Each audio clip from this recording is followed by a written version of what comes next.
Hoje, solenidade de todos os santos. Na verdade, você sabe, esta festa é no dia 1º de novembro. A igreja celebra todos os irmãos nossos, todos os filhos da igreja que já entraram na glória do céu. E no dia 2 de novembro, nós celebramos o dia dos finados, dia dos fiéis defuntos, no qual rezamos pelos irmãos que já morreram, mas ainda não entraram na glória, estão se purificando dos seus pecados. E aqui no Brasil, o dia de todos os santos é transferido para hoje, para o domingo, para que um maior número de pessoas possa participar da missa desta solenidade, que é uma solenidade com um sentido muito bonito, meus irmãos. Olha, deixa eu explicar um pouquinho. Desde o século IX, a igreja celebra essa festa de todos os santos. Aqui são todos os santos canonizados, todos aqueles cujos nomes somente Deus conhece. O Apocalipse vai falar de uma multidão de todas as nações, tribos, povos e línguas. Pense que coisa linda. Nós cremos que pela graça de Cristo, uma multidão incalculável de nossos irmãos, de todas as épocas, já está na glória de Deus. Veja, é verdade que a porta é estreita, é verdade que o caminho não é fácil, mas é verdade também que a graça de Deus age em tantos irmãos que se abriram, acolheram essa graça e estão no céu. É uma esperança tão grande, já pensou? Até você tem chance, até eu. Santo Agostinho dizia, eles conseguiram, elas conseguiram, por que eu também não conseguirei? Bom, pode ser que a gente não consiga pela preguiça, né? Pela malandragem, pela conivência com o vício. Mas se a gente lutar, se a gente se abrir para Nosso Senhor, um dia estaremos lá também. O prefácio da missa de hoje diz de modo tão bonito o sentido dessa solenidade. Diz assim, ó: festejamos hoje a cidade do céu, a Jerusalém do alto, nossa mãe, onde nossos irmãos os santos vos cercam, Senhor, e cantam eternamente o vosso louvor. Para esta cidade caminhamos apressados, peregrinando na sombra da fé. É verdade, eles já estão na luz da glória, nós ainda caminhamos na sombra da fé. Ainda não vemos claramente. São Paulo depois vai dizer, não é? No capítulo 13 da primeira carta aos Coríntios, agora nós vemos como um espelho. Não esses espelhos modernos que você tem na sua casa, mas aqueles espelhos antigos que eram foscos. Não se via claramente as coisas. Então São Paulo diz, agora nós vemos como num espelho, mas um dia, lá na glória, nós veremos face a face. Este é o sentido da festa de hoje. Diz ainda o prefácio da missa: contemplamos alegres na vossa luz tantos membros da igreja, que nos dais como exemplo e intercessão. Pode crer, tem gente da sua família que já está no céu, que é santo. Santo mesmo. Não foi canonizado, a igreja não canoniza todos, canoniza alguns mais destacados para nos colocar como exemplo, mas já estão nos céus, parentes seus, parentes meus, que intercedem por nós junto de Deus. Mas só para que você entenda bem direitinho, veja, o que é um santo? Vamos pegar assim o catecismo, lá o número 828 do catecismo. Diz assim: ao canonizar certos fiéis, isto é, ao proclamar solenemente que esses fiéis praticaram heroicamente as virtudes e viveram na fidelidade e a graça de Deus, a igreja reconhece o poder do Espírito de Santidade que está nela, na igreja, e sustenta a esperança dos fiéis, propondo-os como modelos e intercessores. Então, o que é um santo? Todos nós somos santos. Quer dizer, fomos santificados por Cristo. Agora, será que a gente é fiel à graça da santidade que recebeu? Ou não? Essa é uma questão da vida todinha. Eu vou me abrindo para a graça, porque eu posso tornar vã, perdida, a graça de Deus. São Paulo diz, não recebais em vão a graça de Deus. Então, aqui, por exemplo, está o erro de Calvino. um dos fundadores dos protestantes. Calvino diz assim: o homem não pode resistir à graça. Se Deus der a graça, de tal modo Deus seduz o homem que ele vai fazer o que Deus quer. Se Deus não der a graça, acabou-se a festa. Conclusão: Deus criou uns para dar a graça e salvar, e assim mostrar a misericórdia dele, e Deus criou outros para não dar a graça e daná-los no inferno, e assim mostrar o que é o homem sem a graça. Isso está errado. Não é? É a doutrina calvinista da dupla predestinação. Deus predestinou uns para o céu e outros para o inferno. E não é injusto, porque Deus não deve nada a ninguém. Mas essa doutrina está errada. Esta doutrina é heresia. Heresia. Contraria claramente a Sagrada Escritura. O desejo de Deus é que todos se salvem e cheguem ao conhecimento da verdade. Veja, qual é o erro aí? É dizer que o homem não pode resistir à graça. Deus dá a graça a todos. Dá a graça suficiente a todos. Agora, se eu aceitar essa graça suficiente que ele me deu, suficiente para eu dizer sim, suficiente para eu fazer o bem, se torna a graça eficaz. Tem uma eficácia. Se não, a graça suficiente que Deus me deu se torna inútil. São Paulo diz: não recebais em vão a graça de Deus. Eu posso receber em vão? Posso. Está vendo? E ele diz mais: pela graça de Deus eu sou o que sou. E a sua graça em mim não foi em vão. Deus me deu uma graça suficiente para que eu dissesse sim, e eu correspondi. Então que coisa, hein? Veja, o santo é aquele que correspondeu heroicamente à graça, que não se fechou, que foi se abrindo. E aí, quanto mais você se abre para a graça, mais a graça entra. Mais a graça entra. A graça de Deus é infinita, infinita. Se tiver espaço na gente, ela invade. Quanto mais espaço, ela invade. Se seu coração for um coraçãozinho vagabundo, vai ser só uma gracinha, porque ele é apertadinho. Se o seu coração for se dilatando no amor, vai ser uma graçona. Tá certo? Água tem. Agora, se só tiver um didal, ela só enche o didal. Se tiver um tanque, um piscinão, ela enche o piscinão. Seu coração é um didal ou um piscinão? Aqui está a questão. Então, os santos foram aqueles discípulos de Cristo que de tal modo foram fiéis ao Senhor, de tal modo viveram seu batismo, que já estão no céu com Cristo. Já estão com suas almas glorificadas. Eles agora esperam somente o fim dos tempos para ter também a ressurreição dos seus corpos. Os corpos dos santos estão na terra. Uns tiveram até o milagre, né, de não corromper o corpo.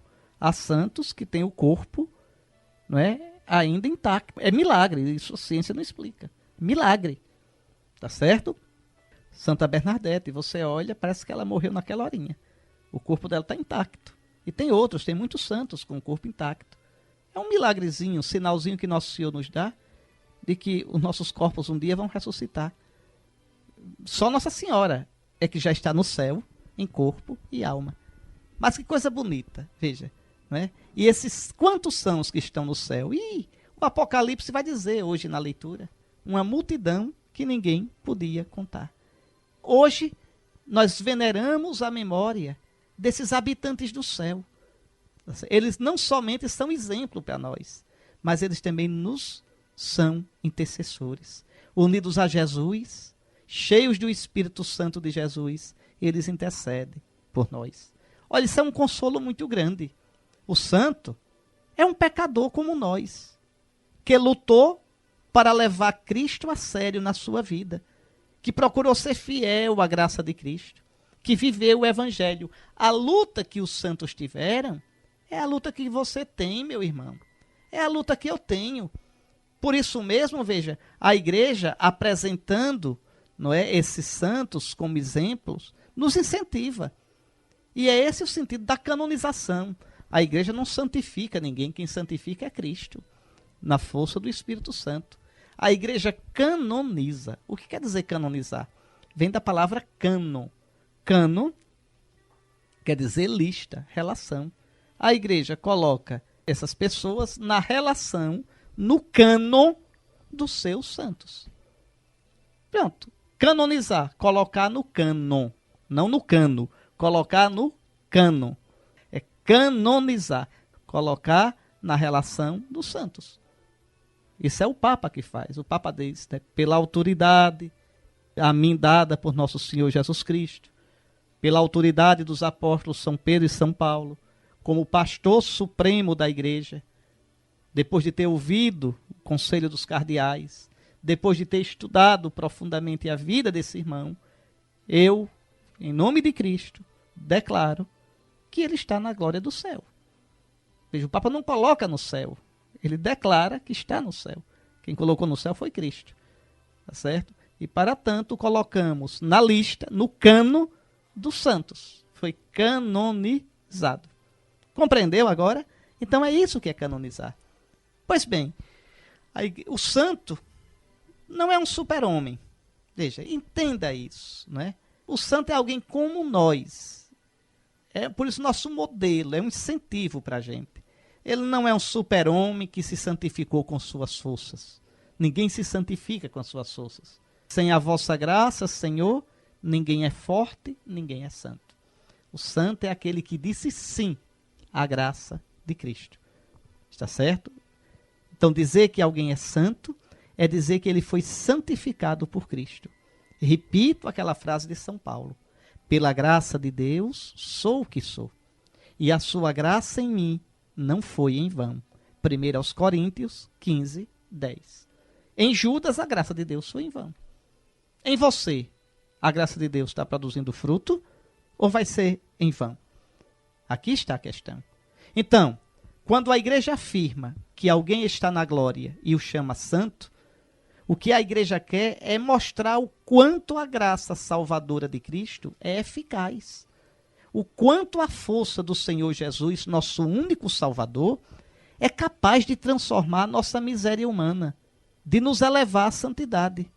É Cristo. Olha, hoje olhando para o céu com tantos santos, a gente pode dizer, Senhor, Senhor, Tu és admirável nos Teus santos. Senhor, quantas obras-primas da Tua graça Tu operaste. Senhor, como a Tua graça é forte. Então, admirando a obra-prima, a gente está exaltando o autor dessa obra-prima, que é Cristo. A própria liturgia hoje reza, ó Deus, sois o amparo dos que em vós esperam. Sem vosso auxílio, ninguém é forte, ninguém é santo. Então, o Novo Testamento, por exemplo, várias vezes se refere aos santos, né? Aqueles que já estão no céu. Por exemplo, nossos irmãos protestantes dizem que no céu só está o Cristo, que os mortos estão dormindo. A Escritura não ensina isso. Não ensina. Basta você olhar o Apocalipse. O céu está cheio. Os santos estão lá louvando o Senhor, intercedendo, rezando. Os mártires estão lá. Veja, a carta aos Hebreus diz, lá no capítulo 12, versículo 23, que nós nos aproximamos da Jerusalém celeste, dos céus, dos espíritos dos justos que já chegaram à perfeição. Leia, meu irmão, leia, olha, Hebreus 12, 23. Já estão lá no céu os espíritos, quer dizer, as almas dos justos que chegaram à perfeição, que rezam por nós. Por exemplo, o Apocalipse, no capítulo 6, versículos 9 a 10, mostra os mártires, as almas dos mártires, intercedendo pelos cristãos da terra. Até quando, Deus onipotente e eterno, tardarás a fazer justiça sobre a terra? Senhor, termine logo com essa história. Veja, os mártires intercedendo, tá certo? Hoje a primeira leitura mesmo, que é do Apocalipse, vai mostrar uma multidão vestida de branco. Branco quer dizer a glória, branco quer dizer a imortalidade, que segue o Cristo, o Cordeiro de Deus, o Cordeiro imolado, onde quer que ele vá. Então tá aí, meus irmãos, o céu tá cheio, a graça de Deus não é pequena, não. E por que é que a Bíblia diz que os mortos dormem? Porque seus corpos estão dormindo. Atenção, os corpos. É interessante que os pagãos chamavam o lugar onde eles enterravam os mortos de depósito. Eles não tinham esperança na ressurreição. Então era um depósito de coisa velha, colocava para lá. Os cristãos mudaram o nome. Não aceitam chamar o lugar onde os mortos estão de depósito. mudaram para uma palavra grega, cemitério. Isso é grego. Cemitério quer dizer o quê? Dormitório. É o lugar onde os corpos dos nossos irmãos estão repousando, à espera da ressurreição final, à espera da ressurreição da carne. Se você quiser ver com calma depois isso, olha a segunda carta de São Paulo aos Coríntios, no capítulo 4, no capítulo 5, sobretudo o capítulo 5.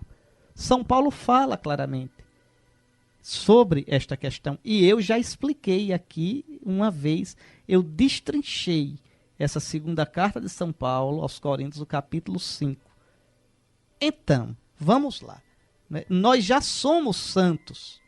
Quer dizer, nós já somos santificados, porque pelo batismo já somos filhos de Deus em Cristo. Mas esta realidade da santidade só vai ser manifestada totalmente na glória final. É o que São João vai dizer hoje na segunda leitura. Tá certo? Agora, quem é a causa da nossa santidade? Quem é o modelo da nossa santidade? É Cristo. É Ele o santo. Só vós sois o santo. Só vós o Senhor. Só vós o Altíssimo, Jesus Cristo. Nós somos santificados pela santidade dele. A santidade dele é o Espírito Santo, o Espírito de santidade. Por isso que no Evangelho de hoje, qual é o texto que vai ser lido? As bem-aventuranças. Jesus está falando dele. É ele o pobre de espírito. É ele o manso. É ele o puro de coração. É ele o perseguido por causa da justiça do reino de Deus. Ser santo é ser como Jesus. É isso aí. Compreende? Então, o culto aos santos é louvor e gratidão a Deus. É Deus que é admirável nos seus santos. Ao venerarmos o nosso irmão que foi santificado por Cristo, nós estamos reconhecendo a ação de Deus naquele irmão. Estamos agradecendo a Deus por ter dado a graça àquele nosso irmão, para que ele fosse aberto à ação do Espírito Santo. Ao engrandecermos a obra de arte, já disse isso nesse instante, nós louvamos, nós enaltecemos o autor. Quando a igreja venera um seu filho que chegou à santidade, recorda-se sempre disso. É Deus que agiu nele. Pela graça de Deus, ele é o que é. Quando os cristãos exaltam as obras dos santos, não esquecem não, viu? Que os santos agiram pela força de Cristo, pela força do Espírito Santo de Cristo. É o Espírito de Cristo que nos inspira, que nos move, que nos sustenta. São Paulo diz, é interessante, na carta aos Filipenses, no capítulo 2, versículo 13, é Deus quem opera em vós o querer e o realizar. Então é a graça de Deus faz eu pensar o bem, querer o bem, fazer o bem, perseverar no bem e terminar bem. Tudo é graça de Deus. Agora eu posso bloquear essa graça? Posso bloquear. Tá certo? Pois bem, meus queridos irmãos, está aí o sentido da festa de hoje. Uma última coisa, não é? A intercessão dos santos. Os santos intercedem por nós. Porque primeiro eles estão vivos.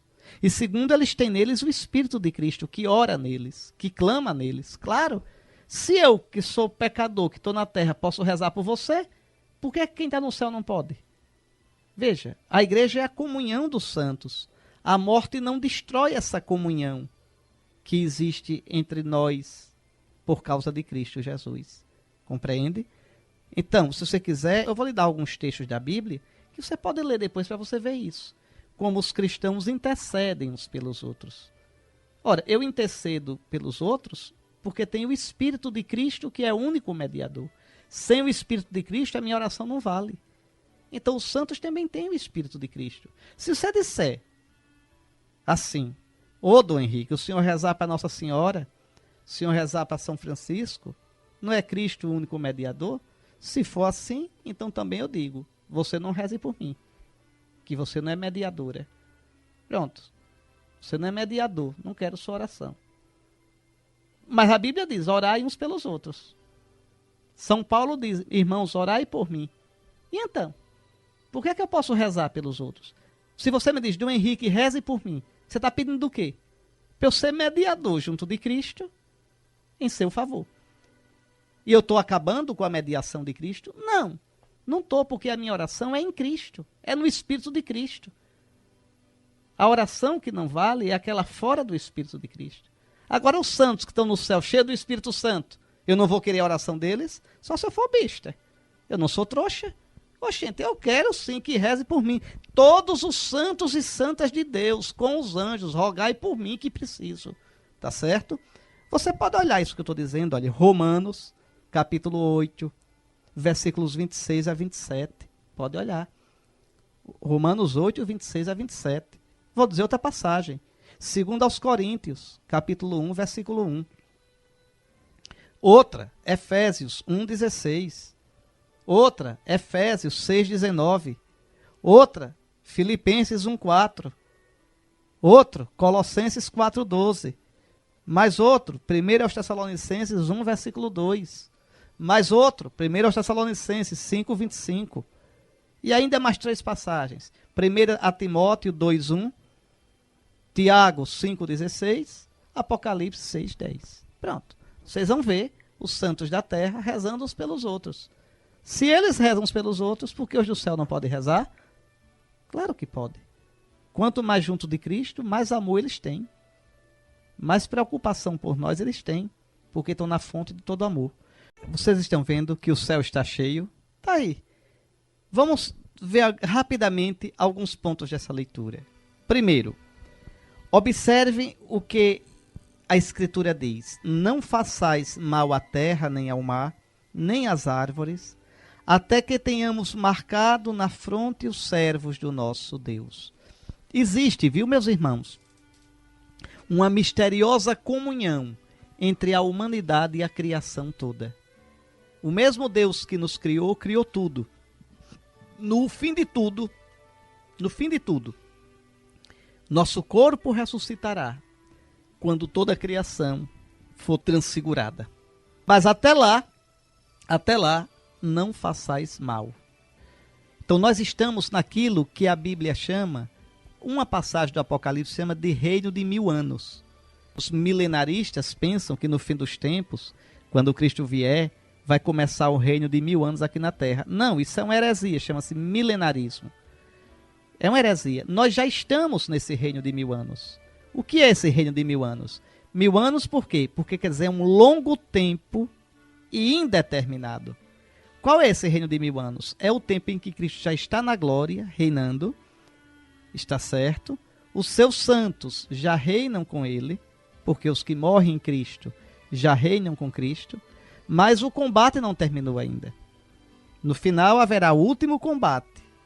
E aí sim, Cristo, para sempre, colocará fim à história, colocará fim a esse caminho no mundo e nos levará a todos para a sua glória. Então nós já estamos no milênio. Já estamos, está certo? Mas aqui o que me interessa agora é outra coisa. Olha aqui. Depois disso, ouvi então o número dos que tinham sido marcados. Eram 144.000 de todas as tribos dos filhos de Israel. Eu já expliquei isso para vocês. Israel é o povo das 12 tribos. 12 vezes 12, 144 vezes 1000, 144.000. Com isso, o Apocalipse quer dizer que o povo de Israel como um todo vai se salvar. Cristo morreu por todos. Cristo morreu também por Israel. Que o seu sangue caia sobre nós, nossos filhos. Pois bem, que o sangue de Cristo caia sobre os judeus, dando-lhes vida, bênção, perdão dos pecados e salvação. Isso não quer dizer que todo judeu se salve, mas quer dizer que o povo de Israel como um todo vai se salvar em Cristo. São esses os 144.000. Depois vi uma multidão imensa de gente de todas as nações, tribos, povos e línguas, e que ninguém podia contar. Estavam de pé diante do trono e do Cordeiro. Quem são esses? Agora é a nossa vez. São todos aqueles que, sem ser judeus, segundo a carne, acreditaram em Cristo e receberam de Cristo a salvação. Cristo é o Salvador dos judeus e Cristo é o Salvador dos pagãos, que se converteram a ele e formaram um novo Israel, que é a igreja. E aí uma multidão que ninguém pode contar. Está aí. Então o que nosso Senhor quer é a salvação de toda a humanidade. Não quer dizer que todos se salvem, porque já expliquei no início. Eu posso dizer não à graça de Deus e ficar fora. Mas o desejo de nosso Senhor é que nós nos salvemos. Estavam de pé diante do trono do Cordeiro. Cordeiro é Jesus imolado e ressuscitado. Trajavam vestes brancas, já disse que o branco simboliza a imortalidade e a glória. Traziam palmas na mão, é de quem lutou e venceu, a palma da vitória. E proclamavam: a salvação pertence ao nosso Deus que está assentado no trono e ao Cordeiro. Está aí. É assim que está o céu, onde nós iremos um dia. E prostravam-se com o rosto por terra diante do trono. Adoravam a Deus dizendo amém. O louvor, a glória e a sabedoria, a ação de graças, a honra, o poder e a força pertence ao nosso Deus para sempre. E estes que estão vestidos de branco, quem são? Está lá. São os que vieram da grande tribulação, das lutas desse mundo. Quem são os santos? Eu já disse no começo. São os que vêm da luta desse mundo, que lutaram e lavaram e alvejaram as suas roupas no sangue do Cordeiro. Quem caminha nesse mundo, cai. Quem caminha nesse mundo, às vezes fraqueja. E aí, quando a gente fraquejar, quando sujar a roupa do nosso batismo, é lavar nossa roupa no sangue do Cordeiro, pelo sacramento da confissão, e alimentar-se com o corpo de Cristo. São esses os santos, os que lutaram na terra e agora têm no céu a palma da vitória. Lute, viu, meu irmão, para ser um desses. Vamos rezar juntos agora o Salmo 23. Quem subirá até o monte do Senhor? Quer dizer, quem entrará no céu? Quem entrará na habitação do Senhor? Quem? E o Salmo vai dizer: quem tem as mãos puras, o coração inocente. É sobre este que desce a bênção do Senhor. Olhe como é interessante. O coração é o íntimo do homem. É onde ele pensa, onde ele planeja. E as mãos são a ação do homem. Então, quem entrará na glória de Deus? Quem pensa o bem e faz o bem. Quem segue o Senhor no seu pensamento e na sua ação. Vejam, queridos irmãos, qual é o grande presente que o Pai nos deu. O Pai, mandando o seu Filho, nos deu o Espírito Santo. O Espírito Santo do Filho Jesus. No batismo, a gente recebe esse Espírito Santo na água do batismo. A gente recebe o Espírito do Filho e agora a gente é filho de Deus. E agora a gente é herdeiro do céu, é destinado ao céu. Somos herdeiros de Deus, co-herdeiros de Cristo. Por isso São João diz, olha, desde já somos filhos de Deus, de verdade. Mas aquilo que nós seremos ainda não apareceu claramente. Nós já somos filhos de verdade, mas a glória plena de filhos nós só teremos no fim dos tempos. Quando Jesus se manifestar, seremos semelhantes a Ele, porque o veremos tal como Ele é. Os santos no céu já experimentam isso. Nossos irmãos os santos já têm sua alma totalmente glorificada em Cristo. E quando Cristo se manifestar no fim dos tempos, também terão seus corpos glorificados em Cristo. Oh, meu querido irmão, este é nosso caminho, este é nosso destino, esta é a nossa glória. Então, os apertos da vida, as tentações da vida, os momentos de escuridão da vida, não desanime neles, mas lembre qual é o nosso destino. Por isso, o autor sagrado termina dizendo: todo o que espera nele purifica-se a si mesmo, como também ele é puro. Esperar no Senhor, confiar no Senhor, olhar sempre com o olhar do coração, recordar-se sempre com a recordação amorosa do coração que nosso destino é o céu. E assim caminhar firmes, sem desanimar, sem desistir no caminho, sem duvidar do Senhor. É interessante, não sei se você se lembra, de um texto muito bonito da carta aos Hebreus, no capítulo 11, aquele texto que faz o elogio dos nossos antepassados que viveram de fé. Aí o autor da carta aos Hebreus, falando dos nossos antepassados, diz que eles esperavam. Vejam como é bonito. Eu estou pegando aqui na Bíblia, veja, Hebreus 11, versículos 13 seguintes. Olha como é bonito. Todos estes morreram firmes na fé. Não chegaram a desfrutar a realização da promessa, mas puderam vê-la e saudá-la de longe, e se declararam estrangeiros e peregrinos na terra que habitavam. Os que assim falam, demonstram estar buscando uma pátria, e se tivessem referindo-se à terra que deixaram, teriam a oportunidade de voltar para lá. Mas agora eles desejam uma pátria melhor, isto é, a pátria celeste. Por isto Deus não se envergonha deles, ao ser chamado seu Deus, pois até preparou uma cidade para eles. Está aí. Nossa pátria é o céu. Nosso desejo, nos aperreios da vida, não voltemos atrás, não. Nossa felicidade plena é no céu. Por isso, São João diz na leitura de hoje, todo o que espera nele, em Cristo que nos fez filhos de Deus, em Cristo que nos abre a glória do céu, todo o que espera nele, todo o que se mantém firme na fé, purifica-se a si mesmo e vai adiante. E chega a ele, chega ao Senhor.